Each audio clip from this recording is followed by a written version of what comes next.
भारत में जो अंग्रेजों ने शासन किया, शुरू में उनका क्षेत्र कहां तक सीमित था? बंगाल। ध्यान से सुनना, भारत में अंग्रेजों ने जो हुकूमत की है उनका क्षेत्र शुरू में कहां पर था? बंगाल में। धीरे धीरे यह बढ़कर क्या हो गया? पूरे इंडिया में हो गया, पूरे इंडिया में हो गया। लेकिन ध्यान देने वाली बात यह है कि बंगाल में जब अंग्रेजी हुकूमत थी तो वो किसकी हुकूमत थी? ईस्ट इंडिया कंपनी की थी। किसकी थी? ईस्ट इंडिया कंपनी की थी। और जब पूरे भारत पर लगभग लगभग हुकूमत आ गई तो शुरू में ईस्ट इंडिया कंपनी की थी और आगे चलकर किसकी हो गई? ब्रिटिश क्राउन की हो गई। अरे बात समझ में आ रही है? शुरू में हुकूमत ईस्ट इंडिया कंपनी की बंगाल में थी, फिर धीरे धीरे क्षेत्र बढ़ा, पूरे इंडिया में छा गए, तो ईस्ट इंडिया कंपनी शुरू में रही, फिर ईस्ट इंडिया कंपनी समाप्त हो गई 1857 की क्रांति के बाद और ब्रिटिश क्राउन का शुरू हो गया मामला। तो अब जरा ध्यान से समझो, ठीक है? क्या बंगाल में शुरू में क्या हुआ करते थे? गवर्नर हुआ करते थे। फिर इसी गवर्नर को आगे चल के क्या कहने लगे? गवर्नर जनरल कहने लगे। तो शुरू में जो गवर्नर हुआ वो पहला गवर्नर कौन हुआ? तो पहला गवर्नर हुआ था रॉबर्ट क्लाइव। कौन हुआ था? Robert Clive. ये बंगाल का पहला गवर्नर है, ठीक है भैया।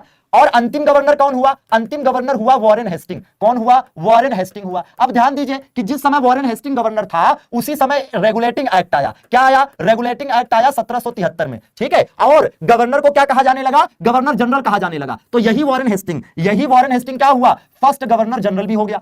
वॉरेन हेस्टिंग जो लास्ट गवर्नर हुआ उसी के समय में रेगुलेटिंग एक्ट आया तो ये गवर्नर जनरल हो गया। तो अंतिम गवर्नर जनरल कौन हुआ? अंतिम हुआ विलियम बेंटिक। कौन हुआ भैया? विलियम बेंटिक हुआ। अब जिस समय विलियम बेंटिक गवर्नर जनरल था उसी समय एक एक्ट आया। कौन सा? चार्टर एक्ट 1833, ठीक है। और इस चार्टर एक्ट 1833 के तहत गवर्नर जनरल ऑफ बंगाल को गवर्नर जनरल ऑफ इंडिया कहने लगे। मतलब वो बंगाल का गवर्नर जनरल नहीं रह गया, भारत का गवर्नर जनरल हो गया। तो भैया ईस्ट इंडिया कंपनी के अंतर्गत गवर्नर जनरल का मामला चला और फर्स्ट गवर्नर जनरल कौन हुआ? William Bentinck. कहां का? भारत का पहला गवर्नर जनरल विलियम बेंटिक हुआ, जो कि बंगाल का अंतिम गवर्नर जनरल माना जाएगा। क्लियर है? दिमाग से समझना ध्यान से। अब देखो क्या हुआ कि लास्ट गवर्नर जनरल कौन हुआ? तो लास्ट गवर्नर जनरल हुआ लॉर्ड कैनिंग। कौन हुआ? Lord Canning. इसी के समय में 1857 की क्रांति हुई और क्या आया? भारत शासन अधिनियम आया 1858 में और ईस्ट इंडिया कंपनी की हुकूमत खत्म हो गई। किसकी हुकूमत शुरू हुई? ब्रिटिश क्राउन की हुकूमत शुरू हुई। तो ब्रिटिश क्राउन के समय में गवर्नर जनरल को क्या कहने लगे? वायसराय कहने लगे, ठीक है। और इस तरह से जो पहला वायसराय हुआ वो कैनिंग हुआ। कौन हुआ?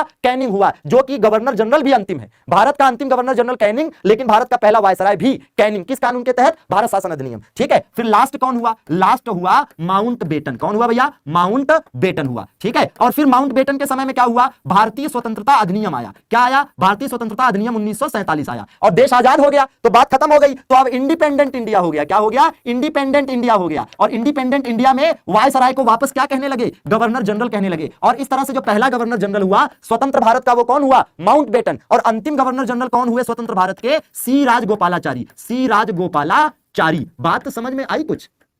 ठीक है, सी राजगोपालाचारी, ठीक है, जो एकमात्र भारतीय गवर्नर जनरल भी हैं। बात समझ में आ गई? तो ये पूरा डायग्राम ढंग से याद कर लेना, किसी किताब में मिल जाए तो बताना, एक जगह पर लिखा हुआ ये पूरा मामला, ठीक है।